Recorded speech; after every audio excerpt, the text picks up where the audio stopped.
Alors donc, parlons de monnaie.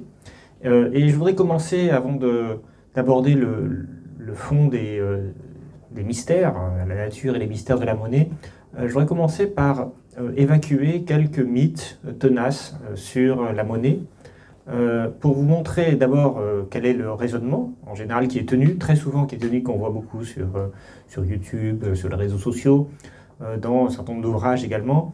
Je vais vous montrer pourquoi ça n'est pas, comment dire, ça n'est pas des théories sur l'origine de la monnaie qui tiennent. Ensuite, je vais vous expliquer comment ça fonctionne réellement.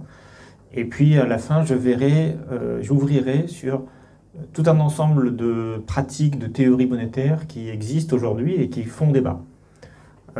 Alors, tout d'abord, pour la première partie de la question, sur les mythes de la monnaie, en fait, la première personne qui a vraiment essayé de penser la monnaie et qui a été à l'origine d'un mythe ou d'une réflexion spécifique sur la monnaie, c'est Adam Smith. Alors chez Smith, ce qui est très intéressant, c'est que pour lui, ce qui fait qu'une société humaine est une société, c'est l'échange.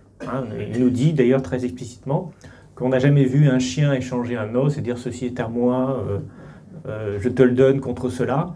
Et pour lui, le propre de l'homme, le propre des sociétés humaines, c'est justement de s'organiser autour de ce principe universel, anthropologique, fondamental, nous dit Smith, qui est la capacité des êtres humains à échanger. Du coup, il va partir de cela, de ce besoin humain pour l'échange, et essayer d'arriver à la question de la monnaie. Et pour lui, pour Smith, et on va retrouver ce discours de très nombreuses fois, depuis qu'il a été, je ne sais pas s'il a été conçu par Smith, parce que peut-être qu'il existait avant lui, mais en tout cas, il était très clairement formalisé. Il considère que puisque l'échange c'est un besoin humain, eh bien parfois on a un problème pour échanger, le problème dit de la double coïncidence des besoins, c'est-à-dire l'idée que la difficulté pour échanger, c'est que peut-être que la personne avec qui on veut échanger, elle possède ce dont j'ai besoin, mais moi, je ne possède pas ce dont elle a besoin. Je possède d'autres choses, mais pas ça.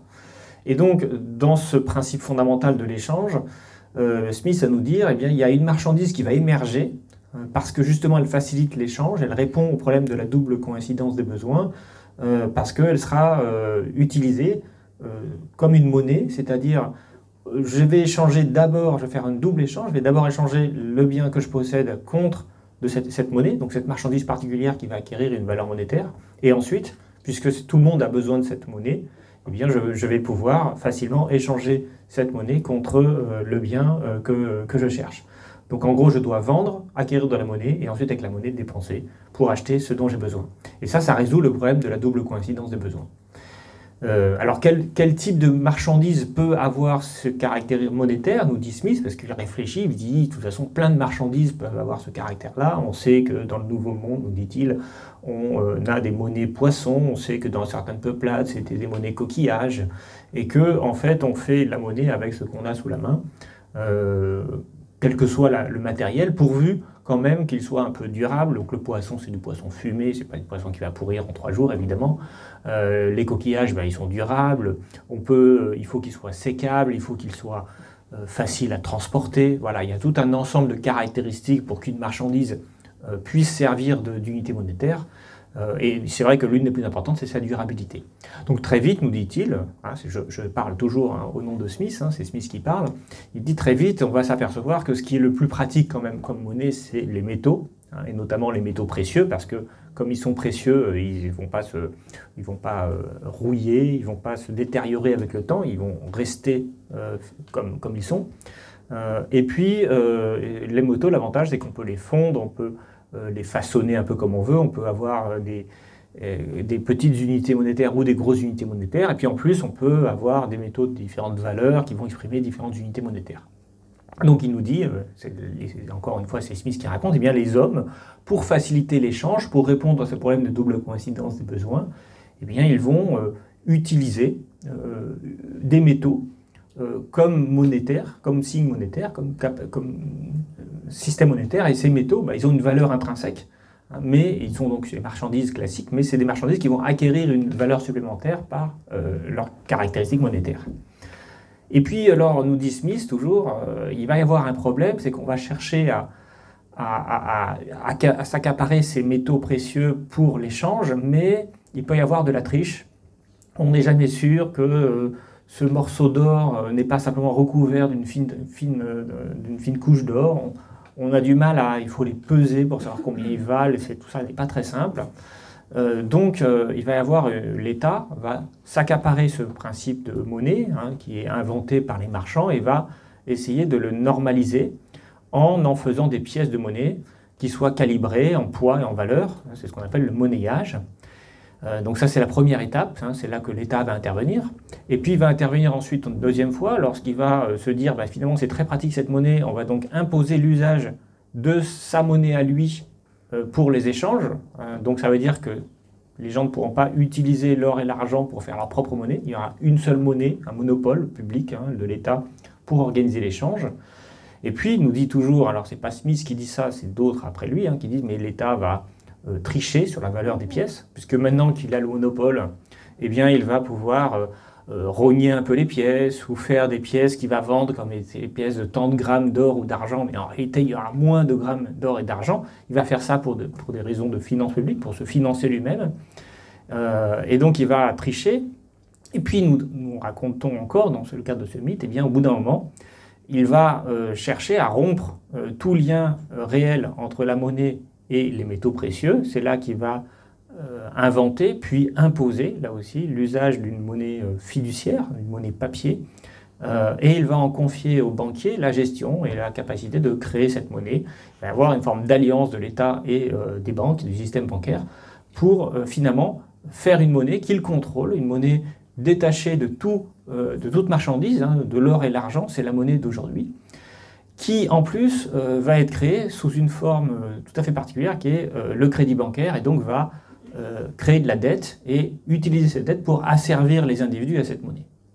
Donc vous voyez ce que je veux dire dans ce récit, alors qui commence par Smith et qui se prolonge par des théories beaucoup plus contemporaines, hein, puisqu'on arrive jusqu'à la fin de la convertibilité des monnaies en or et en argent. Hein, c'est 71, hein, c'est-à-dire la fin du dollar en or. Hein, depuis, avec les traités de Jamaïque de 76, on n'a plus le droit, hein, de convertir des monnaies en or. Hein, les signataires du traité, en tout cas, n'ont plus le droit. Et donc, derrière ce mythe que je viens de décrire, il y a quand même un peu une vision complotiste. L'État est un adversaire. La monnaie, elle est issue du monde marchand, elle est issue de la société. L'État va s'accaparer cette monnaie, il va l'utiliser ensuite avec les banquiers pour asservir sa propre population. Et du coup, ce mythe, il va pousser un certain nombre de personnes à se dire la liberté de la société vis-à-vis de l'État, c'est la capacité à recréer sa propre monnaie contre l'État.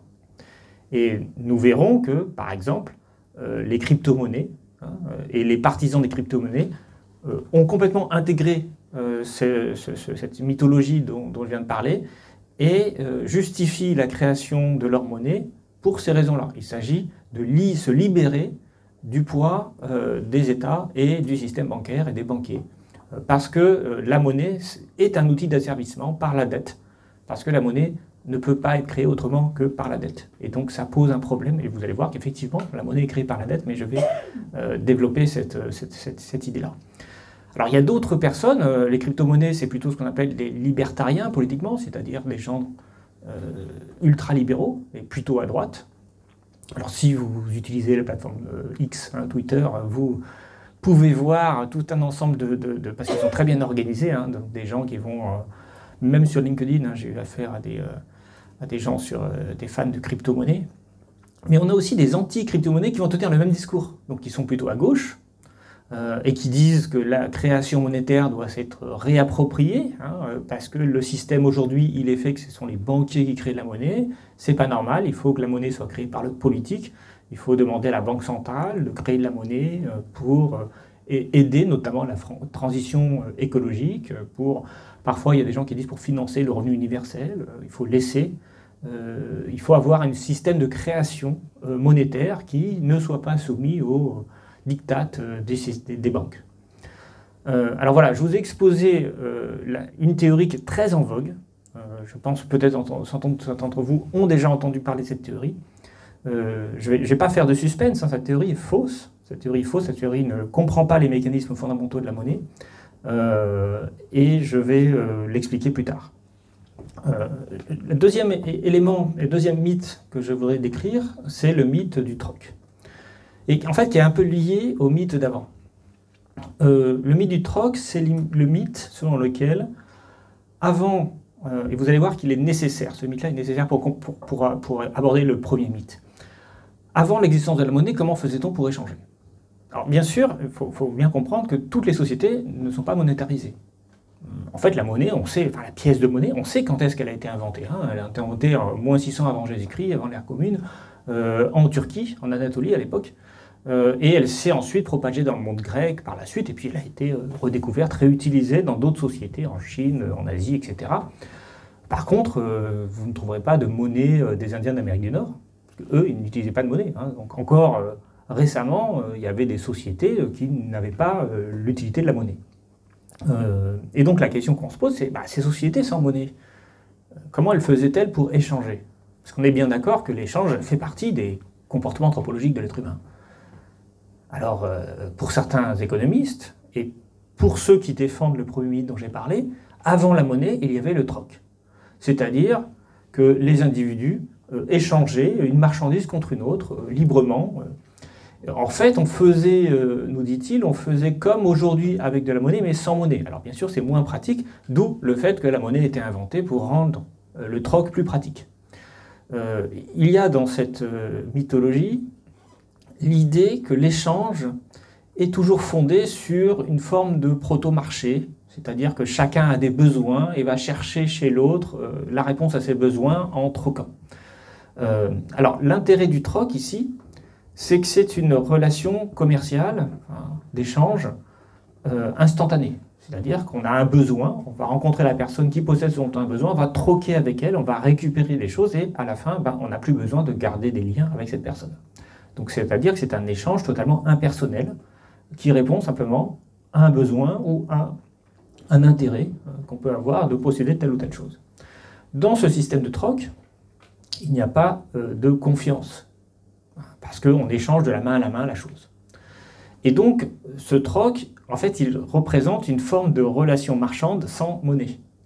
C'est ça toute la contradiction. Alors les anthropologues se sont posés, et les historiens se sont posés la question de savoir est-ce que ces sociétés de troc, donc ces sociétés prémonétaires, ont vraiment existé? Est-ce que vraiment on connaît des civilisations, des sociétés, des villes, des villages, je ne sais pas quoi, qui fonctionnaient comme cela, avec des relations de troc, parce qu'ils n'ont pas de monnaie? Est-ce que les Indiens d'Amérique du Nord faisaient comme ça? Alors on a eu des anthropologues, des historiens qui ont travaillé très fortement sur la question, qui ont étudié vraiment ces sociétés, notamment d'Amérique du Nord ou d'ailleurs, et la conclusion qui a été faite dans les années, alors j'ai oublié les noms, 1950, 1960, je ne sais plus, c'est dans, je l'avais noté à l'époque c'était, mais la conclusion de tout ce travail de compilation de l'étude des sociétés, enfin des ethnologues et des anthropologues, c'est que il n'y a jamais eu de société de troc. C'est-à-dire qu'il pouvait exister du troc, hein, bien sûr, on peut troquer, d'ailleurs on peut aujourd'hui le faire, on peut échanger des services et des biens, et on le fait souvent. Mais en fait, le troc, lorsqu'il existait dans une société, il concernait toujours des populations étrangères. Alors, typiquement, Claude Lévi-Strauss, dans Triste Tropique, raconte une scène de troc qui est très intéressante, où il raconte comment est-ce que deux peuples qui avaient une forme d'hostilité l'un par rapport à l'autre se retrouvent à troquer, et il montre toute la cérémonie qu'il y a derrière, chacun qui dit « moi je veux ça », et puis l'autre qui finit par lui donner, et puis qui dit « moi je veux ça », et puis il y a une forme de cérémonial de troc. Mais ce qui est intéressant, nous dit Claude Lévi-Strauss, c'est qu'il y a comme une forme d'agressivité et que puis à tout moment, le système peut déraper, il peut y avoir, ça peut dégénérer en conflit, en guerre. Voilà, en guerre. Donc ça veut dire qu'on ne troque qu'avec des gens en qui on n'a pas confiance. Et donc comment fait-on pour échanger lorsqu'on a confiance? Eh bien lorsqu'on a confiance, on se connaît. Et lorsqu'on se connaît, nous disent les anthropologues, alors là je fais référence cette fois-ci au livre de David Graeber, publié en 2013, Dette 5000 ans d'histoire. Je ne sais pas si vous avez lu ce livre, mais il fait l'histoire de la dette et de la monnaie, donc c'est ça qui est intéressant. Et Graeber va nous dire, lorsque on se connaît, lorsqu'on a affaire à une communauté de personnes qui vivent ensemble, eh bien, ce n'est pas le troc qu'on utilise pour échanger des biens et des services, on va utiliser le crédit. On va utiliser le crédit, c'est-à-dire qu'on va dire, voilà, moi aujourd'hui tu as besoin de ça, je te le donne, et puis tu me le rendras plus tard. Et en fait, ce système de crédit, c'est le système le plus naturel qu'on trouve lorsque on a une société humaine qui veut échanger mais qui n'a pas de monnaie. Parce que cette société a des institutions sociales, a des liens, les gens ont des liens les uns avec les autres. Et en fait, celui qui va le mieux caractériser le fonctionnement de ces sociétés, c'est Marcel Mauss en 1920, dans son essai sur le don, publié dans l'année sociologique en 2 parties, où il va expliquer que finalement le système naturel qu'on va retrouver dans toutes les sociétés, c'est ce qu'il appelle le potlatch, c'est-à-dire le don contre don. Je donne maintenant, pendant que, donc du coup je te fais crédit en quelque sorte, je crée en toi une obligation de me rendre, et tu me rendras quand j'en aurai besoin à un moment ou à un autre. Et il nous dit Marcel Mauss, et c'est ça que je trouve extraordinaire dans mon livre, il parle bien sûr des sociétés amérindiennes, mais à la fin du livre, il va s'en extraire, il va dire, mais moi aussi, dans ma Lorraine natale, l'invitation doit être rendue, dit-il. On a des systèmes de potelage, des systèmes parfois où on va jouer le grand seigneur, on va beaucoup donner à d'autres personnes, mais si on donne à ces personnes nous sont redevables, et donc ça a une logique derrière politique. Et en fait, qu'est-ce que c'est que Noël? C'est un potlatch. Noël, c'est le moment où on se fait des cadeaux, et où on tisse des liens sociaux à partir des cadeaux, à partir des dons qu'on se fait les uns avec les autres. Et en fait, ce qui caractérise ce type de relation, c'est qu'elles ne sont pas simultanées. C'est-à-dire que, alors Noël si, hein, c'est particulier Noël, mais en général on rend un service à un ami ou un proche, un membre de sa famille ou quelqu'un de sa communauté, et on sait que lorsqu'on aura un besoin, eh bien cette personne nous rendra l'appareil. Et en fait, du coup, qu'est-ce que ça signifie? Ça signifie que dans une société non monétarisée, il n'y a pas de troc, je veux dire d'échange simultané. Pourquoi? Parce qu'il y a de la confiance. Et donc, s'il n'y a pas de troc, il y a quoi? Il y a de la dette. Parce qu'en fait, ce dont je viens de parler, c'est simplement une forme de dette, une forme de crédit. Je donne et tu me rendras. Donc, ce qui caractérise l'échange dans des sociétés non monétarisées, c'est le fait d'utiliser du temps entre le moment où je donne et le moment où on rend. Et ça résout le problème de la double coïncidence des besoins. Et ça tisse des liens sociaux. Et Graeber va plus loin parce qu'il fait l'histoire de la dette, il dit « la dette est au cœur des sociétés ». Il n'y a pas de société sans relation sociale interindividuelle et il n'y a pas de relation sociale sans un système de dette, plus ou moins de dette. Donc, revenons maintenant à la monnaie. Si on pense cela, ça veut dire simplement que la monnaie, si elle s'intègre, si elle apparaît dans une société où la dette est préétablie, eh bien la monnaie, c'est une manière aussi d'organiser les comptes, et la monnaie, lorsqu'elle apparaît dans une société, elle comptabilise les dettes, nous dit Graeber. Et donc, au départ, c'est l'unité monétaire en tant qu'unité de compte qui comptabilise les dettes, qui apparaît, qui est le plus important. C'est ça, nous dit Graeber, qui va faire émerger la monnaie. Ça veut dire que la monnaie n'est pas, au départ, un moyen d'échange, c'est une manière de quantifier les dettes, qui structurent les rapports sociaux. Alors, Graeber raconte beaucoup, il y a des dettes, notamment, alors ce qui est intéressant chez Graeber, c'est qu'il explique qu'il y a des dettes qu'on peut rembourser et des dettes qu'on ne peut pas rembourser. Par exemple, la dette de vie. Qu'est-ce que c'est la dette de vie? C'est mes parents m'ont donné naissance et m'ont éduqué dans les premières années, et donc je leur dois la vie, et bien sûr que jamais je pourrai rembourser ça à mes parents. Et donc ça crée des systèmes de relations sociales qui sont différents lorsqu'on ne peut pas rembourser la personne que lorsqu'on peut rembourser la personne. Lorsqu'on peut rembourser la personne, on est entre égaux, puis lorsqu'on a des gens qu'on ne peut pas rembourser, eh bien du coup on se place sur des plans différents. En fait, ce qu'il dit Graeber, c'est que la dette structure les rapports sociaux à toutes les échelles. Mais alors du coup, comment est née la monnaie? Donc la monnaie, en fait, elle va être utilisée comme unité de compte pour quantifier les dettes. Et d'ailleurs, pendant très longtemps, la monnaie ne va pas servir de moyen d'échange du tout, puisque il nous raconte que, par exemple, la monnaie de Charlemagne, elle va être utilisée, alors qu'elle a totalement disparu sous forme physique, elle va être utilisée pendant des siècles. Pourquoi? Parce qu'elle sert surtout à comptabiliser les dettes. Mais donc la monnaie, à quel moment elle apparaît et pourquoi elle apparaît? Puisqu'on n'a pas besoin de monnaie pour l'échange.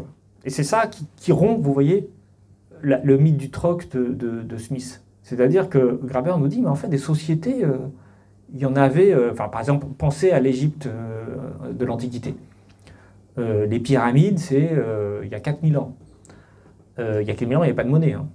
Et pourtant, on a pu faire plein de choses. Il n'y avait pas de pièces de monnaie. Il y avait, on avait dans l'Égypte, alors dans Graeber, on voit aussi comment dire, on a trouvé un papyrus qui fait un contrat. Et on voit qu'il y a, alors je ne sais pas de quand ça date, je crois que ça date de bien après, le moment où la société était monétarisée. Mais il y a en fait des contrats qui disent, voilà, c'est un contrat de vente d'un esclave en l'occurrence, on va vendre un esclave, et en échange, on dit cet esclave vaut tant en monnaie, mais la personne qui achète l'esclave l'achète en nature. C'est-à-dire que les gens n'ont pas accès à la monnaie, à la pièce de monnaie. Donc, la monnaie ne sert qu'à quantifier la valeur de ce qu'on doit, et puis ensuite on va rembourser en pot de miel, on est dit, hein, en tissu, en vêtements, en plein de choses. On va payer jusqu'à ce qu'on arrive à la somme de l'esclave. Et donc, ça veut dire que les sociétés monétarisées sont des sociétés où, en fait, l'accès à la monnaie n'est pas simple. Mais par contre, la nature de la monnaie comme unité de compte est parfaitement généralisée. Tout le monde le connaît, ce que valent les choses, mais ils n'ont pas accès à la monnaie. Donc alors, je reprends. Comment est-ce que la monnaie apparaît? Alors, pour essayer de comprendre, il faut essayer de caractériser ce que c'est que la monnaie. La monnaie, c'est un moyen de paiement, mais c'est surtout une liquidité. Qu'est-ce que ça veut dire une liquidité? Ça veut dire que c'est un moyen de paiement qui va être accepté par tout le monde. Et donc la question qui se pose, c'est pourquoi est-ce que tout le monde accepte cela, accepte de la monnaie, et même si elle est en or, en argent. En fait, il faut bien comprendre que l'or et l'argent, ça ne sert pas à grand-chose, en fait, dans la vraie vie. Voilà. Donc les gens ne sont pas dit, ah, tiens, tout d'un coup, je veux beaucoup d'or, je veux beaucoup d'argent. Si vous ne savez pas travailler l'or et l'argent, qu'est-ce que vous voulez en faire? Et donc, la question qui se pose, c'est pourquoi tout d'un coup, les gens sont mis à vouloir de l'or et de l'argent? Eh bien, pour Graeber, c'est parce que l'État a imposé une fiscalité. En fait, la grande révolution de la monnaie, ce qui fait que la monnaie va apparaître dans la société, c'est que l'État va faire payer des impôts, non pas en nature. Hein, les États, ils existent depuis très longtemps, depuis des milliers d'années. Hein, je parlais de l'Égypte antique. Les pyramides, c'était bien avant l'invention de la pièce de monnaie. Mais les États existaient. Et comment ils faisaient pour financer les constructions des pyramides? Ils demandaient à leurs citoyens de donner en nature des tribus, en quelque sorte, pour payer les fonds publics. Et en général, ce qui était dire besoin d'un État, il avait besoin de construire des pyramides, certes, mais il avait aussi besoin d'une armée. Et donc l'armée était, entre guillemets, rémunérée en nature, était nourrie, on faisait travailler des gens pour l'armée. Alors ce système avait un inconvénient, c'est justement de quantifier ce que chacun devait fournir et de l'objectiver. Et c'est pas simple. Et donc ce que l'État a fait, au moment où on a inventé la monnaie, mais vous voyez, ça arrive très tard dans l'histoire en réalité, c'est 600 ans avant Jésus-Christ, en organisant la fiscalité, c'est-à-dire en disant « vous devez me payer en monnaie », eh bien, je payais les soldats de l'armée dans cette unité monétaire, et je demandais à mes paysans de me payer l'impôt en monnaie. Donc vous voyez ce que ça veut dire? Ça veut dire que les paysans ont besoin de récupérer de la monnaie. Pour ça, eh bien, ils ont besoin d'échanger avec les soldats qui sont les seuls à posséder la monnaie. Et donc ce sont les paysans qui vont chercher à nourrir les soldats pour récupérer la monnaie et payer l'impôt. Et donc en fait, la monnaie, c'est un système, nous dit Graeber, c'est un système qui permet d'organiser de manière beaucoup plus rationnelle et beaucoup plus efficace toute la logistique qu'il y a derrière l'approvisionnement des armées. D'autant plus quand, bien sûr, les armées sont sur le territoire, parce que quand elles sont en campagne, à l'étranger, on s'en fiche. Hein, elles se nourrissent sur la bête, si je puis dire. Hein, elles n'ont pas besoin, on ne va pas chercher à organiser des marchés. Mais quand elles sont sur le territoire en train de défendre le territoire, on ne peut pas juste prélever les paysans sur place, hein, au risque de ne pas réussir, enfin de les empêcher de vivre. Donc il faut qu'on organise une forme de collecte juste, et pour ça, on va demander à tout le monde de payer merci. On va demander à tout le monde de payer un impôt en monnaie, et on va donner cette monnaie aux soldats. Alors qu'est-ce que ça signifie, cette histoire, qui est beaucoup plus réaliste que celle de Smith? C'est qu'en fait, la monnaie ne vient pas des marchands, elle ne vient pas de la société. La monnaie est une invention de l'État pour son propre fonctionnement, et la monnaie est issue de la fiscalité de l'État. Et le marché, nous dit Graeber, eh bien, il est la conséquence de cela. Parce que le marché, qu'est-ce que c'est le marché? C'est une relation commerciale pure qui qui ne crée pas de lien social. Le don contre don, le potlatch, c'est la création de liens sociaux qui passe par un échange économique. Et l'objectif, c'est de créer du lien. Alors que la relation commerciale, la relation de marché, c'est une relation où on ne crée pas de lien social, on est juste là pour acquérir ce qu'on veut. Et donc, c'est la fiscalité et c'est l'État qui invente la monnaie. Donc ça rompt complètement avec l'idée que l'État se serait approprié une invention de la société. Alors, l'État, il va du coup organiser l'acceptabilité de la monnaie avec sa liquidité. Et je viens de le dire, ce qui fait que la monnaie est liquide, ce qui fait qu'elle est acceptée, c'est que c'est l'outil fiscal par excellence.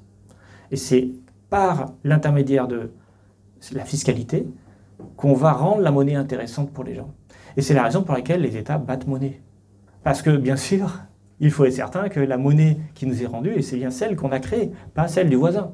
Parce que sinon, on aide la fiscalité du voisin, si vous voyez ce que je veux dire. Le principe même de la circulation de la monnaie, c'est pas de faire circuler la monnaie. C'est d'approvisionner, approvisionner les armées, ou c'est d'organiser la dépense publique de manière rationnelle, d'organiser, de faire en sorte que nos dépenses publiques soient une pompe, en quelque sorte, pour accaparer les ressources réelles produites par la société. Donc la monnaie, c'est la fiscalité, c'est une organisation rationnelle de la dépense publique, et c'est pour ça qu'elle apparaît. Alors elle peut avoir des effets internationaux, j'en ai pas tout à fait parlé, mais c'est très intéressant aussi de le voir.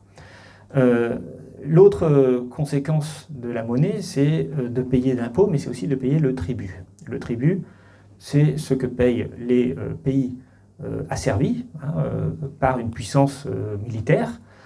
La Grèce antique, eh bien, elle s'est développée dans le bassin méditerranéen, elle a conquis des territoires, et elle a cherché à exploiter ces territoires sous une forme coloniale. Et qu'est-ce que c'est que l'exploitation coloniale d'un territoire? C'est de lui faire payer un tribut ou lui donner des avantages économiques. Alors, les grands empires de l'époque faisaient en général payer le tribut en nature. Vous connaissez la mythologie grecque, l'histoire du Minotaure. Il fallait envoyer les jeunes mâles au Minotaure. Donc voilà. Mais en fait, en général, on envoyait plutôt de l'alimentation, du blé, du bétail, des choses comme ça. Et évidemment, ça organisait des coûts logistiques complexes, jusqu'à ce que les Grecs se disent, tiens, on va faire payer le tribut en monnaie, mais pas en n'importe quelle monnaie, en autre monnaie, la tétradrachme d'argent. C'est Athènes. Donc qu'est-ce qui se passe? La même chose que tout à l'heure. Vous demandez aux territoires colonisés de vous payer en monnaie que vous êtes le seul à battre. Donc il faut qu'il récupère la monnaie. Comment il va faire? Il va vendre son blé, son bétail à des gens qui possèdent la monnaie. Et qui possèdent l'armée, toutes les finances publiques, tous les fonctionnaires d'État, en quelque sorte. Tous ceux qui sont payés par l'État disposent de cette monnaie. Donc la colonie doit vendre ses produits et récupérer la monnaie qui sera rendue au moment du paiement du tribut à Athènes, et ainsi de suite. Donc finalement, on a des flux en termes de blé et de bétail qui sont les mêmes qu'avant. Ça ne change rien, seulement c'est plus simple à organiser du point de vue de l'État, puisque ce sont les territoires colonisés qui doivent faire tout le travail, qui doivent organiser la logistique. C'est plus la Grèce qui doit organiser le transport physique des biens qu'elle veut récupérer. Et puis alors l'autre chose, c'est que ça fait d'Athènes le centre du commerce, c'est-à-dire que la colonie a besoin de commercer avec des Athéniens, pas avec ses voisins. Et donc ça organise le commerce autour d'un noyau central qui est Athènes. Donc vous voyez comment, ça c'est une forme d'impérialisme. En fait, je suis en train de vous décrire l'impérialisme. Et alors, petite idée aussi qui est intéressante à penser, c'est si vous regardez la balance commerciale de la Grèce, enfin d'Athènes, elle est déficitaire. Athènes importe des ressources de toutes ces colonies par le paiement du tribut. Donc, la puissance d'Athènes se voit au niveau commercial par un déficit commercial structurel et perpétuel. Si je vous dis ça, c'est en référence avec les États-Unis d'aujourd'hui. Les États-Unis d'aujourd'hui, c'est la première puissance mondiale, et des gens disent, mais regardez cette première puissance mondiale, elle est en déficit commercial depuis 40 ans, depuis 50 ans, c'est vrai. Mais est-ce un signe de faiblesse ou est-ce un signe de force? De Gaulle parlait du privilège exorbitant du dollar. Est-ce qu'on paye de tribut aux États-Unis? A priori, non. Mais en fait, toutes les licences des logiciels Microsoft qu'on a sur nos ordinateurs, tous les droits de propriété intellectuelle sur le cinéma américain, toute l'hégémonie américaine, en fait, c'est une capacité de vous faire payer des biens et services, et notamment culturels, qu'elle vous vend, ou d'informatique. Vous avez peut-être utilisé ChatGPT ou je ne sais quoi. Tout ça sont des inventions américaines. Et en fait, on paye des redevances, nos sociétés, nos gouvernements, installer des logiciels Microsoft, et payent énormément de redevances sur les logiciels qu'ils exploitent, et puis en échange, et bien du coup, voilà, faut qu'on trouve de l'argent pour payer ça, et du coup, on va exporter aux États-Unis. Et donc, les États-Unis se trouvent en déficit commercial. Voici comment la monnaie peut être un instrument de l'impérialisme. Mais vous voyez, la mythologie que je viens de décrire n'est pas celle qui est dite par Adam Smith et par la première théorie que je vous ai dite. Parce que c'est bien un instrument de l'État, et dès l'origine, la monnaie est un instrument de l'État pour contrôler et organiser. Ce n'est pas son économie, sa société et organiser sa logistique. Alors, la monnaie, est-ce que c'est un outil de contrôle? Alors, vous avez vu que ce qui est intéressant, c'est que le contrôle, finalement, est assez souple. C'est-à-dire qu'on demande aux personnes de payer l'impôt, mais comment elles vont trouver la monnaie pour payer l'impôt? On les laisse libres. Et je trouve que c'est ça la grande force de la monnaie. C'est un bien public, au sens où c'est un bien de l'État. Et en même temps, chacun peut la posséder individuellement. Chacun peut l'utiliser comme il souhaite, à tel point que la monnaie peut être utilisée par n'importe quel trafic, en particulier des trafics illégaux. Le trafic de drogue se fait bien en monnaie de l'État. Et c'est intéressant de voir que finalement, en donnant aux gens la possibilité d'utiliser comme ils le veulent, de manière autonome, la monnaie, on ouvre aussi la voie, bien sûr, à faire des choses légales, mais aussi à faire des choses illégales. L'autre caractéristique de la monnaie, je l'ai dit, parce que c'est une composante très importante, c'est une unité de compte. Ça permet donc de quantifier la valeur des choses. C'est très important parce que dans une société où on ferait des échanges de dons contre dons, par exemple de potlatch, il n'y a pas d'égalité réelle clairement comptabilisée entre les valeurs des choses qu'on donne. Ah bah tu m'as aidé à déménager l'autre fois, maintenant je t'invite au restaurant. Bon, est-ce que ça veut dire que la valeur d'un déménagement est égale à la valeur d'un rapport au restaurant? D'abord, ça dépend quel restaurant, enfin, bref. Mais tout ça n'a pas de sens, parce que quand l'objectif c'est de nouer des relations sociales, on ne comptabilise pas à l'unité près ce que chacun doit. Si vous commencez à compter, c'est que vous n'êtes plus des amis, quoi. Si vous cherchez à établir ce que l'autre doit précisément, c'est pas ça une relation sociale. La monnaie, elle permet de comparer, mais du coup, elle permet aussi d'externaliser, d'objectiviser, objectiviser, je voulais dire par là de désubjectiviser, mais c'est un peu compliqué. Ce que je veux dire simplement, c'est que dans le potlatch, on crée une relation sociale, donc on est chacun un individu et on fait quelque chose d'unique en fait. Mais lorsque vous achetez sur un marché un bien, vous ne cherchez pas à nouer une relation sociale avec le marchand. Vous ne cherchez pas à créer quelque chose d'unique. Vous avez besoin d'un bien et vous voulez que le bien soit acheté au juste prix. Comment faites-vous pour connaître le prix de ce bien? Eh bien, vous regardez les transactions des autres. Et comme toutes les transactions ont lieu en monnaie, vous connaissez la valeur de ce bien. Et donc, le principe même de la monnaie fait en sorte que toute transaction, parce qu'on est sur un marché, toute transaction est publique, elle est visible par les autres acteurs du marché. Et donc, ça permet de savoir combien valent les choses. Et donc ça fait qu'on n'est plus dans une relation interindividuelle, on est dans une relation sociale. C'est-à-dire que, enfin sociale, je veux dire par là, que le marché détermine des prix et ces prix s'imposent à tout le monde. Et si on veut acheter moins cher ou plus cher quelque chose qui a déjà été vendu à un autre prix, eh bien on ne pourra pas décider du prix. On ne pourra pas même négocier le prix parce que le prix se fera toujours par rapport au prix qui a déjà été fait. Si vous avez déjà vendu quelque chose sur Vinted ou sur Le Bon Coin, la première chose que vous faites, c'est à combien les gens vendent. Vous regardez un peu les prix. Je sais pas, vous voulez vendre un vélo, une voiture, je ne sais quoi. Pour les voitures, il y a l'Argus, il y a des codes officiels qui existent, mais il y a plein de choses dans lesquelles vous n'avez aucune idée de combien ça vaut. Mais vous avez envie de leur vendre. Bon, bien sûr, vous voulez vendre le plus cher possible, mais vous regardez les prix qui sont faits sur Le Bon Coin. Et donc, le fait que tous les biens soient quantifiés en monnaie fait qu'ils sont comparables entre eux et que, du coup, ça veut dire que vous n'êtes jamais dans une relation purement interindividuelle, vous êtes toujours dans une relation qui est médiatisée par l'ensemble des prix qui ont déjà été décidés par d'autres gens. Alors, l'autre caractéristique, la troisième, alors j'ai dit bien public, ça crée un marché qui crée des transactions comparables. Et troisième élément, la monnaie peut s'accumuler. Et ça aussi, c'est intéressant que la monnaie puisse s'accumuler. Parce que la monnaie, comme elle est physiquement, elle existe physiquement, on peut la mettre dans un coffre et puis l'accumuler. Alors, qu'est-ce que ça veut dire, accumuler de la monnaie? Eh bien, accumuler de la monnaie, ça veut dire accumuler du pouvoir d'achat. Accumuler du pouvoir sur l'économie.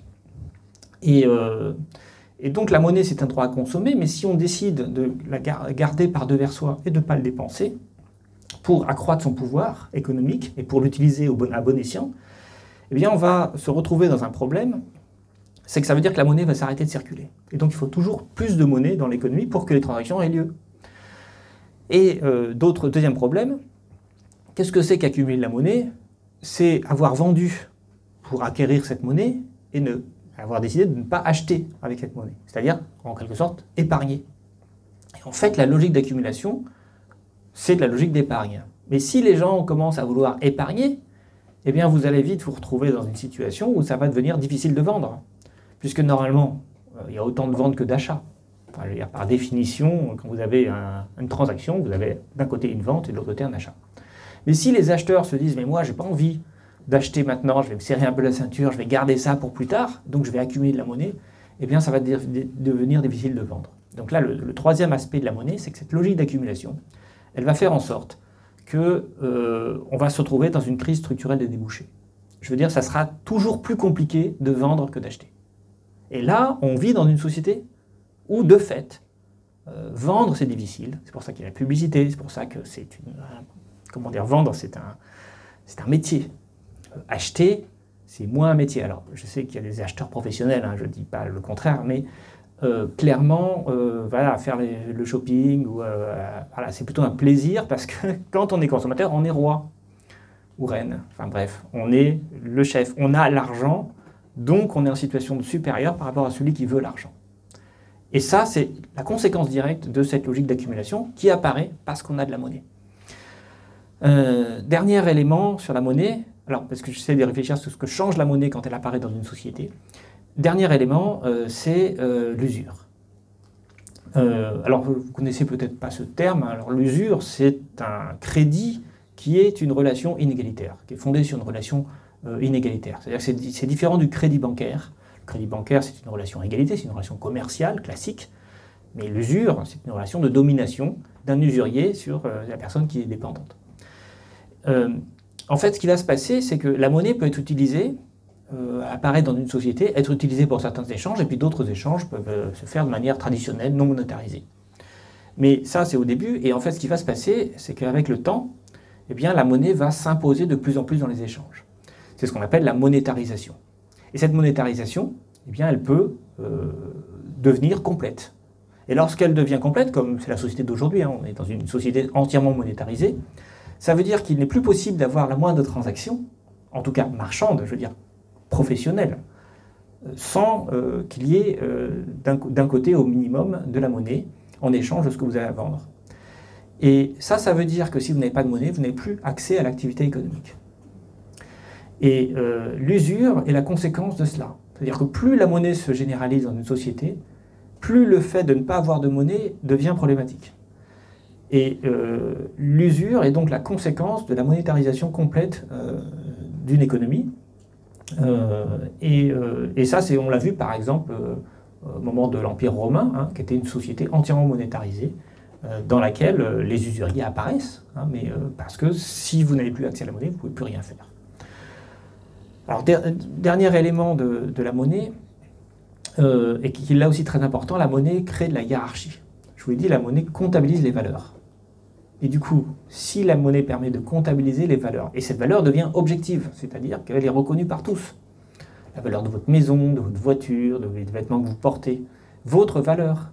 Si vous êtes salarié, vous gagnez un certain somme d'argent. Si moi je gagne plus que vous, eh bien quelque part, hein, je suis hiérarchiquement supérieur.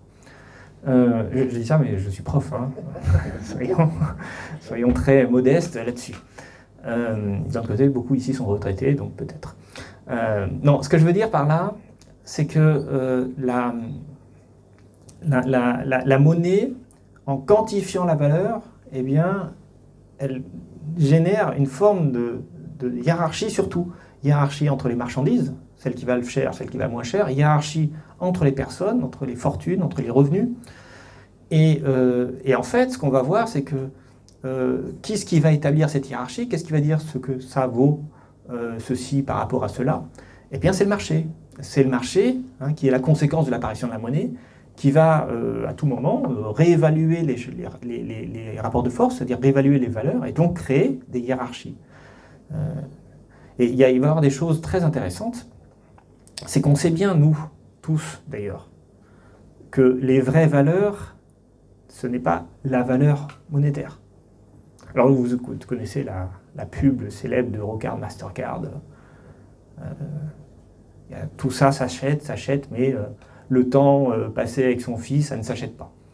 Et ça joue complètement sur cette opposition de valeurs, c'est-à-dire la valeur monétaire, qui est en fait l'ordre du monde professionnel, du quantification, et puis la valeur humaine, les valeurs d'ailleurs humaines. Ce n'est pas la même chose. Et alors ce qui est intéressant, c'est qu'on constate souvent que les métiers de valeur, je veux dire par là, les métiers qui ont du sens, les métiers dont on pense que ceux qui les occupent servent vraiment la société. Beaucoup de fonctionnaires, les profs, les infirmiers à l'hôpital, les infirmières évidemment, les personnes du soin, du care,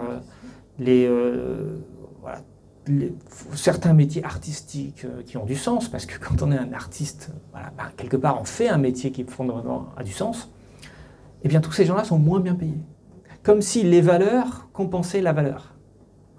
Les traders n'ont pas l'impression qu'ils contribuent à des valeurs sociales et humaines, hein, et pourtant ils sont super bien payés, bien plus payés que les infirmières.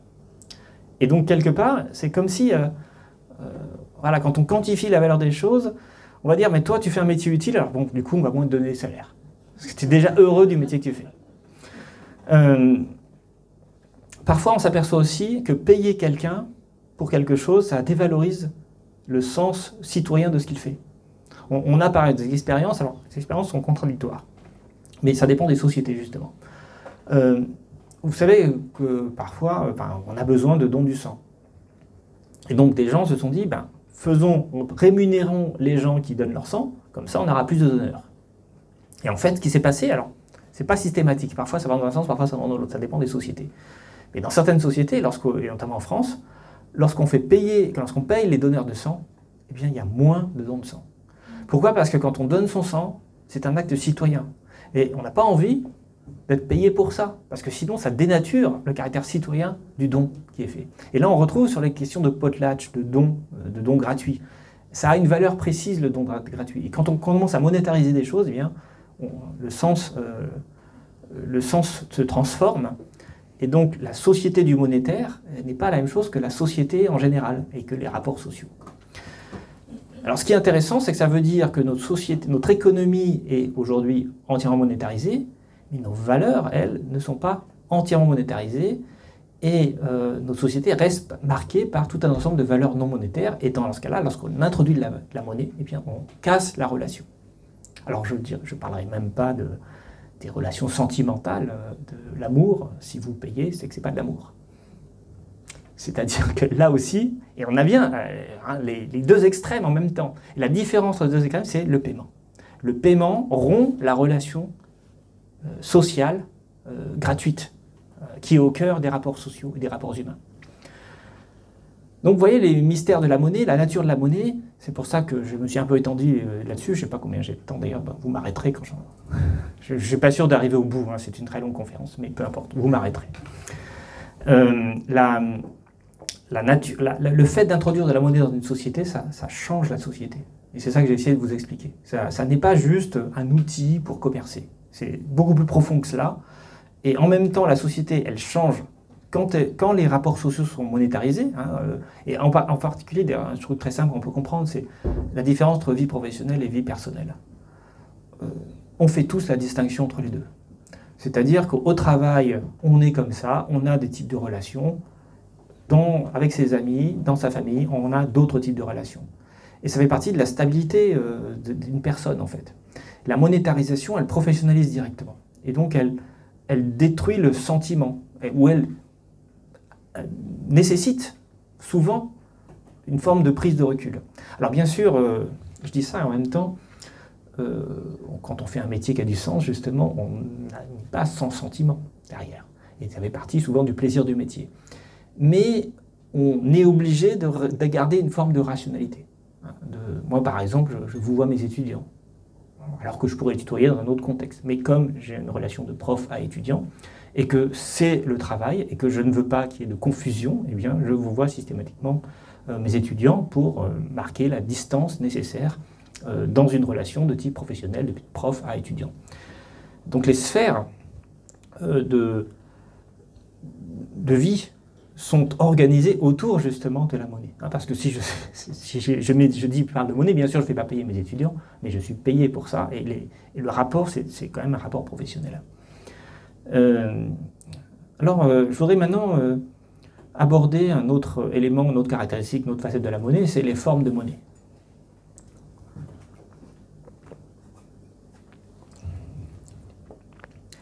Dans le livre de Graeber, de David Graeber, il y a une analyse très intéressante sur ce qu'il appelle les sociétés humaines. Alors les sociétés humaines, pour Graeber, ce sont des sociétés justement qui ont échappé à la monétarisation que nous on connaît. Paradoxalement, dans ces sociétés, il existe parfois des sortes de monnaies qu'il appelle les monnaies sociales. Mais alors, ce qui caractérise ces monnaies, c'est justement qu'elles n'ont aucun pouvoir d'achat. Donc, au sens strict d'aujourd'hui, ce ne sont pas des monnaies. Et pourtant, les gens dans ces sociétés passent leur temps à s'échanger ces objets qui, de fait, font office de monnaie, mais d'une monnaie très particulière, dont le principe n'est pas de pouvoir acheter des choses, mais de pouvoir nouer des relations avec les autres. D'où leur caractéristique sociale de monnaie sociale. Alors, qu'est-ce que c'est que ces monnaies sociales ? Par exemple, vous avez causé un préjudice à votre voisin, eh bien vous devez le réparer, mais vous ne savez pas comment le réparer. Et même parfois, comme vous êtes en tort, vous ne pouvez pas juste donner quelque chose en échange. Faute de mieux, vous pourriez le faire évidemment, mais dans ces sociétés-là, pour montrer que vous acceptez votre tort, eh bien vous donnez donc une monnaie. Alors qu'est-ce que c'est que cette monnaie ? Ça peut être des barres de laiton, des étoffes, plein de choses qui ont une valeur en fait essentiellement symbolique et sociale. Et donc Graeber nous raconte que dans ces types de sociétés, les relations entre personnes se créent par l'intermédiaire de ces échanges de monnaie sociale. Alors un autre événement qui peut donner lieu à une transaction de monnaie, un événement fondamental bien sûr, c'est le mariage. Et dans le mariage, souvent c'est la femme qui part. Elle part de la famille d'origine et elle va s'installer auprès de la famille du mari. Alors ça peut être dans les autres sens, on sait qu'il y a la matrilocalité ou la patrilocalité, mais le plus souvent, majoritairement en tout cas, c'est souvent la femme qui part et qui va s'installer dans le foyer de son mari. Donc il y a un préjudice. Et ce préjudice, il entraîne un paiement de monnaie sociale. Cette monnaie sociale, c'est la dot. La dot étant l'une des survivances de ce type de choses. C'est-à-dire que pendant très longtemps, dans les économies humaines, le mariage donnait forcément lieu à des échanges, alors dans un sens ou dans l'autre, ça dépend, il y a différents types de dot, mais ça donnait forcément des échanges à des échanges de monnaie. Mais ce qu'il faut comprendre, c'est que ces monnaies ne sont pas un achat de femmes. C'est pas du tout ça. C'est une compensation puisque cette monnaie, au départ, n'était pas une monnaie qui avait du pouvoir d'achat. Donc elle avait un aspect purement symbolique, elle n'avait pas d'aspect mercantile au sens strict. Graeber nous dit, ces monnaies sociales, on ne peut pas les utiliser pour faire ses courses. En fait, on ne peut rien acheter. Pourquoi? Parce qu'on est sur le plan des relations humaines. Et on ne peut les utiliser que dans ce plan-là. Graeber nous dit aussi qu'il y a d'autres sortes de monnaies, des monnaies politiques. Ça, les monnaies sociales, c'est pour organiser, pour apaiser, pour réparer entre personnes sur un même plan. Mais parfois, on a évidemment, dans toute société, il y a une hiérarchie. Et ceux qui sont à la tête de la hiérarchie, voir les accords qu'il peut y avoir avec d'autres peuples, ou d'autres tribus d'à côté, ou d'autres villages, eh bien, se traduisent par d'autres types de monnaies, qui sont des monnaies dites politiques. Donc on pouvait avoir dans une société, au maximum, 3 types de monnaies. La monnaie qui achète les choses sur un marché, la monnaie qui réorganise les relations entre égaux, et puis la monnaie qui va être utilisée pour nouer des relations diplomatiques ou pour prêter allégeance à des supérieurs hiérarchiques. Et en fait, dans ces sociétés humaines, en fait, il n'y a pas la première monnaie, il n'y a pas le monnaie, parfois pas cette monnaie achat, il n'y a que des monnaies qui organisent les transactions sociales, les transactions humaines. Donc ça, c'est les premières formes de monnaie, vous voyez, et c'est paradoxal, c'est une monnaie qui n'a pas de pouvoir d'achat, qui n'est pas donc quantifiable, qui quantifie que les rapports sociaux. Et ça veut dire aussi que nous, quand on est passé dans une société purement monétarisée, eh bien, on est obligé de trouver des moyens, des choses gratuites pour donner de la valeur. Parce qu'en fait, vous comprenez bien, la gratuité, c'est une manière de s'extraire du marché, du marchand et du quantifiable en termes de valeur. Et donc, c'est pour cette raison qu'on valorise tant la gratuité et le don. Par exemple, le militantisme, par exemple, là, cette soirée, elle est fondée, moi je fais ça bénévolement. Et ça n'aurait pas du tout le même sens si on me rémunérait pour faire cette... Voilà, c'est un acte militant. Et c'est parce qu'il c'est un acte militant qu'il y a de la valeur. Donc vous voyez, on est en fait un peu inversé sur la société humaine, ou dans ces sociétés humaines, ces économies humaines, pardon, la monnaie ne sert qu'à organiser ce qui aujourd'hui chez nous est gratuit, parce qu'on ne peut pas mettre sur le même plan ce qui s'achète avec de la monnaie et ce qui ne peut pas s'acheter, en fait. On a besoin de dissocier les deux. Et donc, à l'époque, on dissociait en mettant de la monnaie là où c'est important. Aujourd'hui, c'est l'inverse. C'est quand c'est important, c'est pas monétaire. Bref, c'est la première forme de monnaie, une monnaie alors qu'on ne retrouvera pas dans toutes les sociétés, hein, mais qui existe et qui a été étudiée par un certain nombre d'anthropologues. Deuxième forme de monnaie, alors qu'est-ce que je voulais dire? Oui, je voulais... Bon, mais ça, je vais pas en parler. C'est la monnaie classique, la monnaie pièce d'or, pièce d'argent, la monnaie concrète, voilà. Mais j'en ai déjà un peu parlé, et il n'y a pas grand-chose à en dire. Troisième forme de monnaie, la monnaie scripturale. Alors là, il y a besoin d'en dire un peu, parce que c'est la monnaie qui correspond à un échange de droits de propriété. Alors c'est le chèque, c'est la carte bleue, c'est une monnaie jeu d'écriture, donc qui est totalement dématérialisée. Alors ce qui est intéressant, c'est que cette monnaie, elle apparaît très tôt. Je vous l'ai dit tout à l'heure, les bâtons de taille, la quantification des valeurs et le fait qu'on avait des transactions sous forme de dette, eh bien, c'était une monnaie jeu d'écriture. Et donc, très souvent, la monnaie a d'abord été ça, en tout cas pour les gens. Et puis la quatrième forme de monnaie, c'est la monnaie fiduciaire. La monnaie fiduciaire, c'est la monnaie papier. Qui est en fait au départ émise par une banque en contrepartie d'un dépôt en monnaie marchandise, en monnaie or-argent, et qui va circuler parce que le titulaire, le possesseur de ce papier-monnaie peut à tout moment récupérer. Donc c'est là qu'on a inventé la monnaie convertible, hein, à tout moment on peut récupérer le montant en monnaie, en pièces d'or et d'argent. Bon, alors j'avais d'autres choses à dire là-dessus. Bah, si, je vais dire, parce que j'ai parlé de création monétaire. Là, je dois parler encore de création monétaire, et ensuite des théories contestataires. Mais je ne sais pas si j'aurai le temps de tout faire. Voilà, bon, je pense que c'est important au moins que je parle de création monétaire pour que vous compreniez d'où vient la monnaie, comment elle fonctionne, et le lien entre monnaie et dette. Et pour cela, je voudrais revenir sur la monnaie fiduciaire. Donc je l'ai dit, la monnaie fiduciaire, c'est un type de monnaie papier qui est non nominatif, c'est-à-dire que n'importe qui peut l'utiliser, et au départ, sa valeur existe parce qu'il est convertible en monnaie marchandise, en monnaie or et argent. Okay, donc une banque va émettre un monnaie comme une forme de reçu. Voilà. Vous m'avez mis 1000 grammes d'or dans mes coffres, et bien je vous donne des reçus pour 1000 grammes d'or, par exemple 1000 reçus de 1 gramme.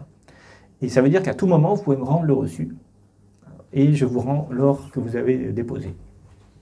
Donc cette monnaie, elle est très pratique, bien sûr, c'est pour ça qu'elle va apparaître, mais elle va apparaître très tard dans l'histoire. C'est la dernière monnaie qui apparaît.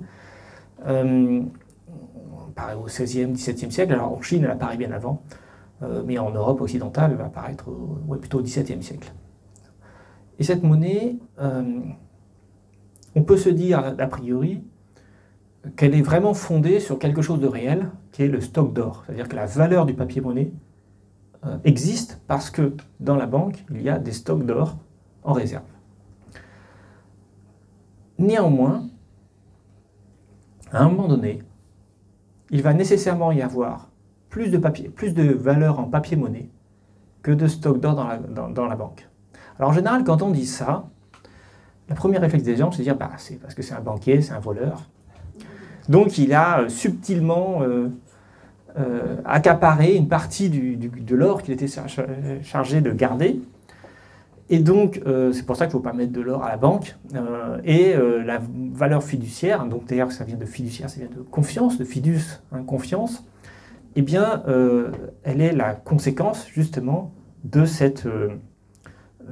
elle ne peut exister que si on a confiance dans le banquier. Or, on ne peut pas faire confiance à un banquier puisqu'il va récupérer de l'or et donc il va y avoir moins d'or dans les coffres des banques qu'en circulation dans l'économie réelle.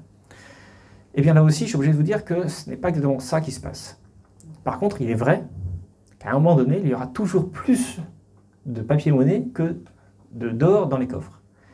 Et comment est-il possible qu'on arrive à ça sans qu'il y ait une forme de malversation de la part du banquier? Eh bien, pour le comprendre, il faut réfléchir à ce que c'est qu'un banquier. Un banquier, ce n'est pas uniquement quelqu'un qui bénévolement garde votre or et vous donne un papier en échange, parce que s'il faisait ça, il ne gagnerait pas d'argent. La caractéristique du banquier, c'est qu'il fait crédit. Il fait des prêts. Alors imaginez maintenant que ce banquier, il a autant d'or que de papier-monnaie en circulation dans ses coffres, et qu'un jour il voit un commerçant, un entrepreneur qui vient le voir et qui dit « Monsieur le banquier, je voudrais emprunter de l'argent pour que je puisse me lancer dans une affaire. » Le banquier, il a deux choix en fait. Hein. S'il veut prêter de l'argent, soit il prête de l'argent en papier-monnaie, et s'il fait ça, pendant le moment du prêt, vous êtes d'accord qu'il y aura plus de papier-monnaie en circulation que d'or dans les coffres, puisqu'il n'aura pas augmenté son stock d'or. Il s'agit d'un prêt. Donc on va se retrouver, du fait qu'il va prêter en monnaie fiduciaire, dans une situation où forcément il y aura plus de monnaie fiduciaire que d'or dans les coffres de la banque. Alors vous allez me dire, dans ce cas-là, il ne faut pas qu'il augmente les stocks de monnaie fiduciaire, il va falloir qu'il trouve une autre solution pour prêter à cet entrepreneur. Il va qu'à prendre de l'or de ses coffres. Et vous voyez bien que s'il prend de l'or de ses coffres, ça arrive exactement au même résultat. Il y a toujours plus d'argent fiduciaire, elle ne va pas augmenter, la masse monétaire fiduciaire ne va pas augmenter, mais par contre, le stock d'or, lui, va baisser. Et il n'y a pas de solution à cela. La seule solution, c'est que le banquier arrête de prêter. S'il arrête de prêter, alors ça ne sert plus à rien. Si vous ne pouvez plus emprunter pour faire n'importe quel achat, vous allez être très en colère contre votre banquier. Un banquier, c'est fait pour prêter. Mais le fait même qu'il prête fait qu'on se retrouve avec un décalage entre le volume de papier-monnaie qui circule et le volume d'or dans les coffres. Est-ce que c'est un scandale? Non. Ce qui serait un scandale, c'est que le banquier arrête de prêter. Alors maintenant, réfléchissons. Imaginons que le banquier, il est prêté en monnaie papier. A priori, c'est plutôt ça qu'il va faire. Il y avait 10 000 unités monétaires en circulation. Il en a rajouté 1000 de plus. On est donc à 11 000 unités monétaires en circulation. Sur quoi repose la valeur de ces unités monétaires? Pour les 10 000 premières unités monétaires, leur valeur repose sur l'or qu'il y a dans les coffres. Pour les 1000 qu'il vient d'émettre, il vient d'imprimer 1000 unités monétaires pour prêter de l'argent, ils sont adossés à quoi? Alors on pourrait dire à rien. C'est de la fausse monnaie. Ça fait donc baisser la valeur de chaque monnaie, puisque pensez bien que ces monnaies sont fongibles, c'est-à-dire qu'elles sont, on ne peut pas les reconnaître, on ne peut pas dire bah, celle-ci, elle a été émise sous forme de prêt, elle n'a pas été émise contrepartie d'or, donc elle vaut moins que celle-là qui a été... Non, on ne peut pas faire la différence entre les billets, sinon ça n'a aucun sens, vous comprenez bien. Donc on pourrait dire, bah, ces 1000 unités monétaires créées ne reposent sur rien, ils n'ont donc pas de valeur, donc ça va faire baisser la valeur moyenne de la monnaie en circulation. Mais ça, c'est pas vrai. Parce qu'il s'agit bien d'un prêt. Ce prêt a été donné en contrepartie de quelque chose, bah, de rembourser ce prêt avec des intérêts. Si le banquier a prêté cet argent, c'est qu'il pense que la personne à qui il a prêté est une personne sérieuse, qui va réellement réaliser un investissement intéressant, qui va faire des profits et qui pourra rembourser la dette qu'il a. Donc, ça veut dire que cette monnaie créée est créée en contrepartie de quoi? D'une créance. Et cette créance a de la valeur, parce que l'entrepreneur est quelqu'un de sérieux qui va relancer une activité économique qui va bien fonctionner. Donc on peut dire que sur l'ensemble des unités monétaires, il y a 10 000 euros dont la contrepartie est de l'or, ou de l'argent, et 1 000 euros dont la contrepartie est une créance, c'est-à-dire une promesse de remboursement. Et ça ne vaut pas rien. Une promesse de remboursement, ça vaut quelque chose. Plus le banquier va prêter, plus la partie créance de la masse monétaire va augmenter par rapport à la partie dette, à la partie or et argent. Eh bien aujourd'hui, on vit dans une économie dans laquelle on a supprimé l'or et l'argent comme base monétaire et l'ensemble de la monnaie est la contrepartie de créance. C'est ce qu'on appelle la monnaie dette ou la monnaie créance. Et ça, est-ce que c'est mal ou est-ce que c'est bien? Si vous avez accepté le début de mon raisonnement, c'est-à-dire qu'il est normal qu'un banquier puisse prêter, il est donc normal qu'il y ait plus d'unités monétaires en circulation que d'or et d'argent en réserve, et que vous avez accepté le fait que la créance avait de la valeur, eh bien ça ne devrait pas vous scandaliser. Vous avez déjà vous êtes déjà avancé dans l'idée que de la monnaie, c'est de la dette. C'est-à-dire c'est de la créance. Parce que la créance, c'est la dette, hein, c'est la même chose. Hein, ça dépend de quel côté on se trouve. Hein, si on est du côté de l'endetté, bah, c'est une dette. Si on est du côté du créancier, c'est une créance. Et c'est la même chose comme un achat, une vente. Alors en fait, notre système bancaire aujourd'hui, eh bien, il est fondé sur ce mécanisme de création monétaire en échange de crédit, et donc de la valeur de la monnaie qui circule aujourd'hui, qui n'est plus remboursable en argent, donc elle est totalement détachée de toute matérialité, mais sa valeur existe parce qu'elle est toujours émise en contrepartie d'une créance. Alors c'est ça qu'on appelle la création monétaire. Je vais essayer de vous faire un petit schéma pour vous montrer comment fonctionne le système de création monétaire aujourd'hui.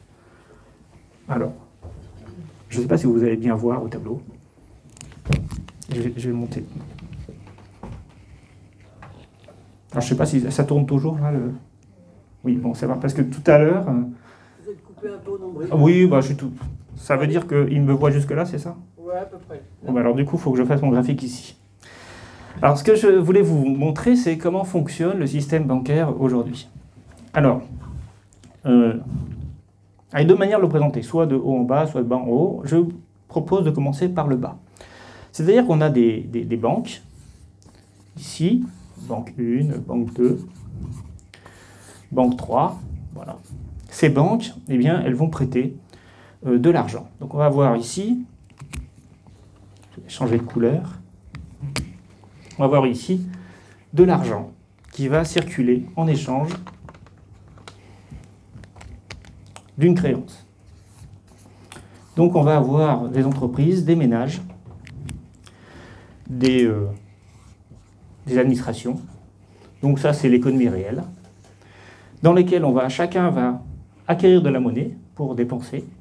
La monnaie va ensuite circuler dans l'économie réelle, et en échange de cette monnaie, eh bien, les gens vont verser des promesses de remboursement, c'est-à-dire des créances. Alors évidemment, la question qu'on se pose, c'est que si les banques passent leur temps à donner de la monnaie à l'économie réelle, d'où elle vient cette monnaie? Alors en fait, cette monnaie, c'est assez simple, elle vient du système bancaire lui-même. Pourquoi? Parce que elle prête avec de l'argent, mais l'argent va être utilisé, dépensé par les gens, et immédiatement il va remonter dans le système bancaire. Ça, c'est le système bancaire. Donc le système bancaire, c'est un système qui peut tout à fait fonctionner de manière autonome en créant toujours davantage d'unités monétaires, surtout qu'on parle aujourd'hui de monnaie scripturale, enfin c'est-à-dire de monnaie non matérielle. Et donc cette monnaie, eh bien, dès qu'elle est dépensée, elle revient dans le système bancaire immédiatement. Donc ça veut dire que, en fait, la monnaie est créée en fonction des besoins des gens en termes d'emprunt, que ce soit pour des achats de consommation, mais surtout pour des investissements des entreprises. Alors évidemment, cependant, on ne garantit pas, on ne peut pas garantir que la banque aura toujours autant, enfin, si elle veut prêter beaucoup d'argent, cet argent peut aller dans une autre banque lorsqu'il est dépensé.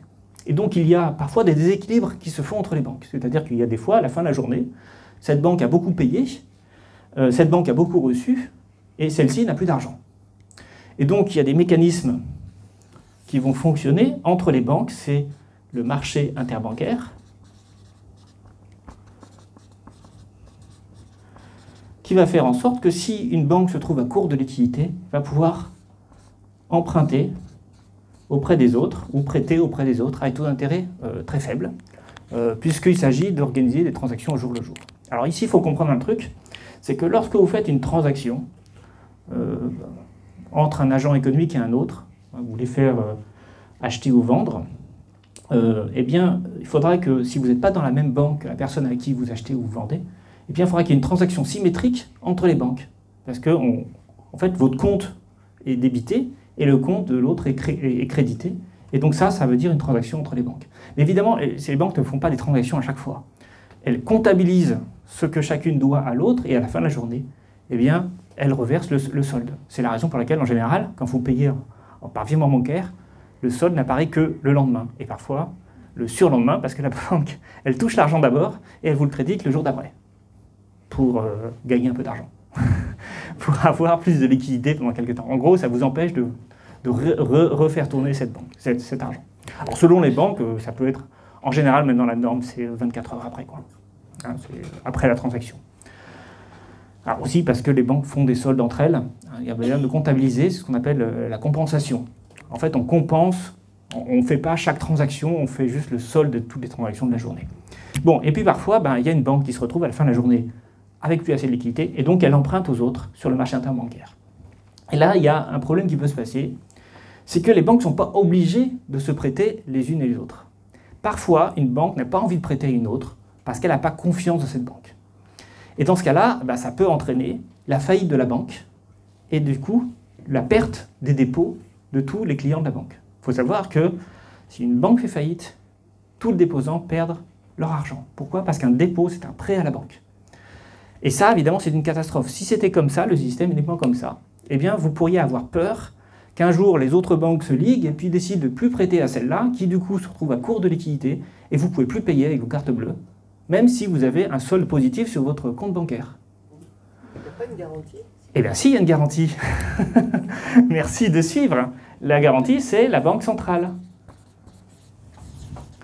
Le rôle de la Banque centrale, c'est d'émettre des billets, donc d'émettre des pièces de monnaie, alors des billets et des pièces, puisque c'est elle qui va approvisionner les banques en billets de banque, mais c'est aussi, et avant tout, c'est pour ça qu'elles ont été créées, parce qu'avant les banques pouvaient tout à fait créer leur propre monnaie, hein, mais surtout ce qui importe à la Banque centrale, c'est de faire en sorte de réapprovisionner en liquidité, c'est pas très beau mon schéma, va réapprovisionner les banques en liquidité. Mais alors, la Banque centrale, il faut bien comprendre qu'elle ne donne pas d'argent, de la même façon que toutes les banques ne donnent pas d'argent. Elles doivent avoir des comptes équilibrés. C'est la raison pour laquelle, en général, quand elle prête de l'argent à une banque, elle refinance, on parle d'opération de refinancement, eh bien elle demande à la banque des garanties. Alors ces garanties, ce n'est pas des simples créances, des promesses de remboursement, c'est des créances que la banque a sur l'économie réelle, qu'elle va mettre en pension auprès de la Banque centrale. Alors ça veut dire que, en gros, la Banque centrale, je vais me rasseoir, va exiger d'une banque qu'elle donne une garantie en échange du refinancement qu'elle a fait. Et cette garantie, c'est toujours des créances de l'économie réelle, mais pas des créances qu'elle a faites, des créances qu'elle a obtenues. Oui, ce n'est pas la banque commerciale qui s'engage à rembourser auprès de la Banque centrale, c'est trop facile. Elle va prendre notamment des titres d'obligation publique, très souvent, qu'elle a prêté à l'État. Les titres d'obligation sont des emprunts sûrs, dont on sait que les emprunteurs ne vont pas faire faillite. Et c'est ça qu'elle met en pension. Le temps du crédit, elle donne ces titres en fait à la Banque centrale, qui les rendra lorsque la banque aura remboursé. C'est une forme de garantie. Donc ce que vous voyez ici, c'est que tout ce système est un système de banque, de crédit et de créance. Hein, toute la création monétaire se fait comme cela. Les banques commerciales empruntent auprès des banques centrales, elles empruntent entre elles-mêmes dans le marché interbancaire et elles prêtent aux ménages qui eux-mêmes et aux entreprises, à l'économie réelle qui eux-mêmes empruntent et prêtent. En fait, toute la monnaie, c'est du crédit. Et alors, ça veut dire que la monnaie pure, entre guillemets, la monnaie sans dette n'existe pas, premièrement. Et alors on peut se dire, mais je sais que ça gêne des gens, leur dire que la dette est au cœur de notre système économique. Parce qu'on a l'impression que la dette, c'est mal. Mais pensez que c'est aussi ce que disait Graeber lorsqu'il disait que les sociétés, c'était toutes des relations sociales qui étaient fondées sur la dette. Pensez que le potlatch, c'est la même chose. Il n'y a rien de scandaleux à dire que finalement, ce qui fait une société, c'est les relations de dépendance, d'interdépendance des gens les uns avec les autres. Et ça, eh bien, c'est une forme de dette. Deuxième manière de réfléchir à ça, c'est de se dire, mais au fond, c'est quoi la monnaie? Ça sert à quoi? Ça sert à avoir du pouvoir d'achat. Et c'est quoi le pouvoir d'achat? Ça signifie quoi? Ça signifie que le système économique vous doit de l'argent, vous doit des choses. Pas de l'argent, pardon. Vous possédez de l'argent. Ça veut dire que le système économique doit vous rembourser en nature de la valeur de cet argent. Ça veut dire que posséder de la monnaie, c'est posséder une créance sur l'ensemble de la société. Et donc là aussi, on retrouve de la dette. Quand vous possédez de l'argent, on vous doit des choses. Et donc, par exemple, ça veut dire qu'on ne peut pas refuser la monnaie en guise de paiement. C'est ce qu'on appelle la liquidité, c'est ce que j'ai dit, qui est la caractéristique première de la monnaie. Qu'est-ce que ça veut dire, cette idée on ne peut pas refuser en guise de paiement de la monnaie? Ça veut dire que quand vous avez de la monnaie, vous avez un pouvoir sur les autres, le pouvoir de vous faire obéir dans le cadre des relations marchandes. Donc là aussi, ce pouvoir sur les autres, c'est une créance. Donc il est logique que la monnaie soit liée à la dette et à la créance, puisque finalement, c'est toujours une dette et une créance. Alors,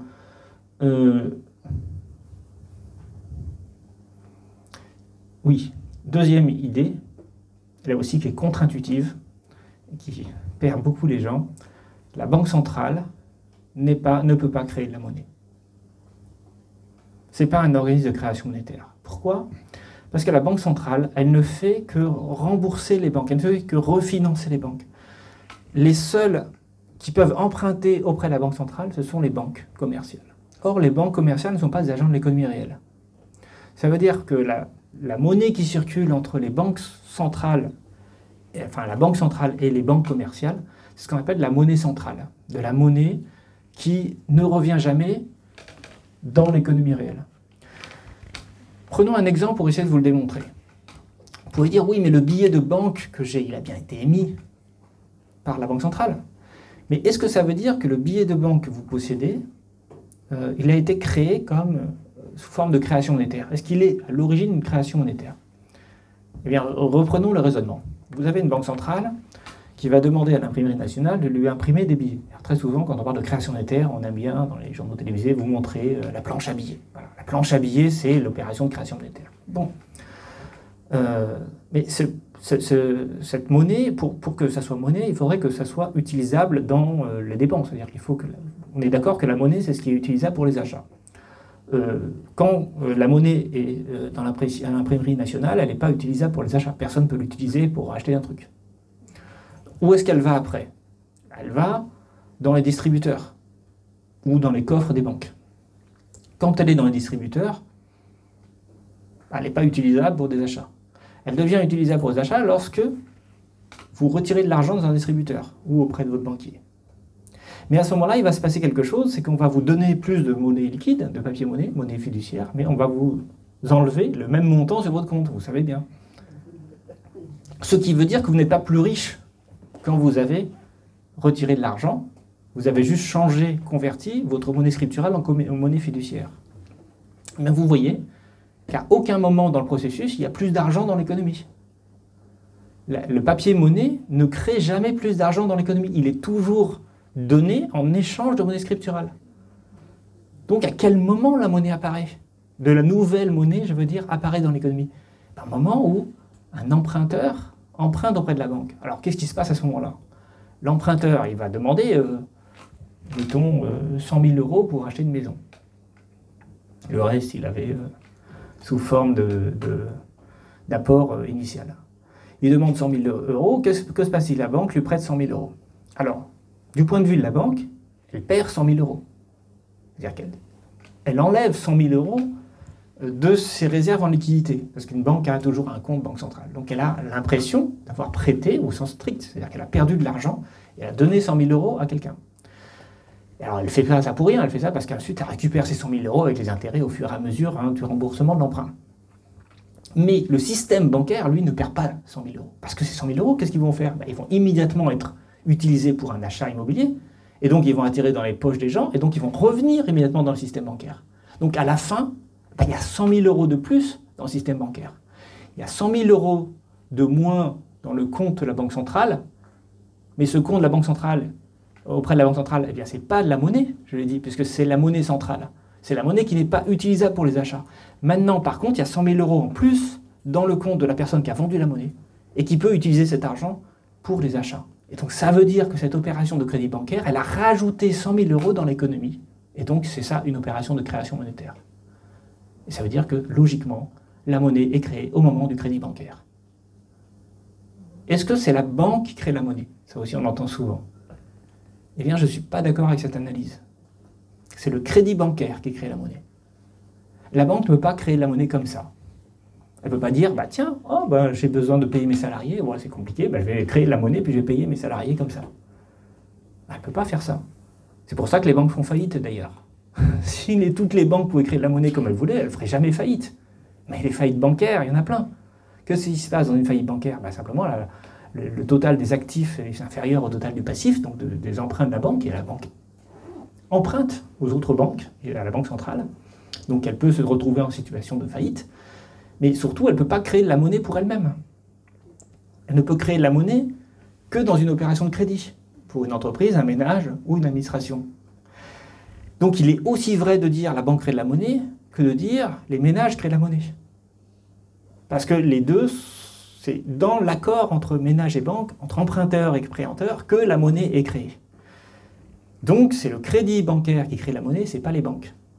Et là aussi, ça casse un peu une mythologie selon laquelle les banques ont le pouvoir de création monétaire, donc elles ont tous les pouvoirs économiques, donc nous sommes tous soumis à la banque, donc nous sommes tous soumis à la dette. Vous voyez, toute cette mythologie dont j'ai parlé, en fait, elle n'est pas vraie, parce que la banque ne peut pas créer de la monnaie comme elle souhaite. Le fait est que les banques font faillite. Voilà, donc je voulais vous expliquer pourquoi il y avait un lien structurel et fondamental entre monnaie et dette, ou entre monnaie et créance, et pourquoi, finalement, quand on y réfléchit un peu, c'est pas si scandaleux que ça. Alors maintenant, je sais qu'il y a des gens qui disent qu'il faudrait permettre à la Banque centrale de créer de la monnaie pour financer la transition écologique, le revenu universel, etc. Et là, ça veut dire avoir un autre système bancaire, un autre système monétaire, en fait. Puisque je viens de vous dire que la Banque centrale ne peut pas créer de la monnaie. Si on disait à la Banque centrale de créer de la monnaie, qu'est-ce qui se passerait? Il faudrait qu'elle approvisionne les comptes gratuitement. De quoi? Alors non pas des banques, parce qu'au nom de quoi donc il faudrait qu'elle approvisionne les comptes des ménages et des États. Mais sans contrepartie. Alors du coup, dans son bilan, ça serait déséquilibré. Alors est-ce que c'est un problème qu'une banque centrale ait un bilan déséquilibré? Pas forcément. Mais en fait, il va se passer un autre problème, c'est cet argent, il va être dépensé. L'objectif de donner de l'argent aux gens, c'est qu'ils la dépensent. Imaginez que vous avez donné l'équivalent, je ne sais pas, de 10% du PIB, de la production nationale en un an, sous forme monétaire, comme ça en plus. Alors, de deux choses l'une. Soit on augmente de 10% la production. Et dans ce cas-là, la monnaie utilisée va pouvoir être dépensée dans le PIB. Mais il va falloir qu'on augmente de 10% la production. Donc soit on est tous plus efficaces de 10%, ce qui n'est pas évident parce qu'on est déjà fatigué à la fin de la salle. Vous les traitez, non, voilà. Soit on produit plus avec plus de salariés, mais s'il n'y a pas beaucoup de chômeurs aussi, les chômeurs ne sont pas aptes à l'emploi, comment fait-on? En fait, le problème, c'est que si on donne de la monnaie et qu'on leur dit aux gens de dépenser davantage cette monnaie, et que s'il n'y a pas de production en échange, eh bien, ça veut dire qu'il va y avoir des pénuries. C'est-à-dire qu'on ne pourra pas accéder à la richesse promise. Et c'est là où je trouve qu'il y a parfois une erreur dans un certain nombre de... Alors, c'est rarement des économistes, en réalité, c'est souvent des militants, mais lorsqu'ils disent le problème à tout, c'est la création monétaire par la Banque centrale, ils oublient de dire que, en fait, la monnaie n'est pas de la richesse. La monnaie, ça permet juste d'acheter de la richesse, ça permet juste de convertir de la richesse réelle ou de faire susciter de la création de richesse réelle, mais en soi, la monnaie ne permet pas de financer quoi que ce soit. En fait, quand on regarde à l'échelle macroéconomique, ce qui permet de financer des choses, c'est-à-dire ce qu'on appelle de l'investissement, c'est une moindre consommation. C'est-à-dire vous produisez un certain nombre de richesses, donc des biens de consommation, des biens d'investissement. Vous voulez plus de...